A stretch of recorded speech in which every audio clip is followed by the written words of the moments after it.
C'est un jardin extraordinaire. Il y a des canards qui parlent anglais. Je leur donne du pain, ils remuent leur derrière en me disant « Thank you very much, Monsieur Twenet ». On y voit aussi des statues qui se tiennent tranquilles tout le jour, dit-on. Mais moi je sais que dès la nuit venue, elles s'en vont danser sur le gazon. Papa, c'est un jardin extraordinaire. Il y a des oiseaux qui tiennent un buffet. Ils vendent du grain, des petits morceaux de gruyère. Comme clients, ils ont Monsieur le maire et le sous-préfet.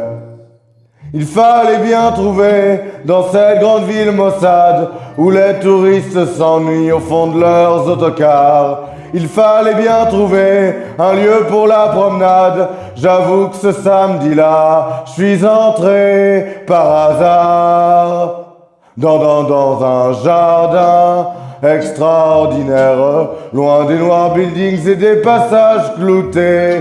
Il y avait un bal qui donnait des primes verts. Dans un coin de verdure, de petites grenouilles chantaient une chanson pour saluer la lune. Dès que celle-ci parut, toute rose d'émotion, elles entonnèrent, je crois, la valse brune. Une vieille chouette me dit quelle distinction. Maman, dans ce jardin extraordinaire, je vis soudain passer la plus belle des filles. Elle vint près de moi et là me dit sans manière: vous me plaisez beaucoup, j'aime les hommes dont les yeux brillent.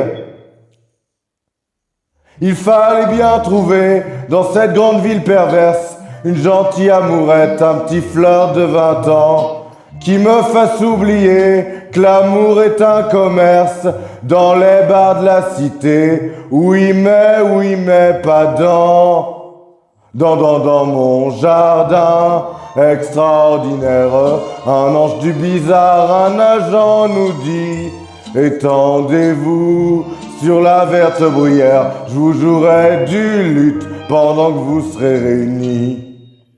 Cet agent était un grand poète, mais nous préférions Artémis et moi la douceur d'une couchette secrète qu'elle me fit découvrir au fond du bois.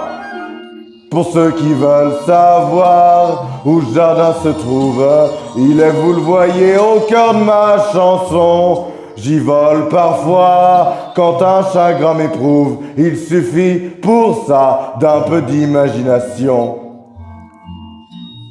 Il suffit pour ça d'un peu d'imagination.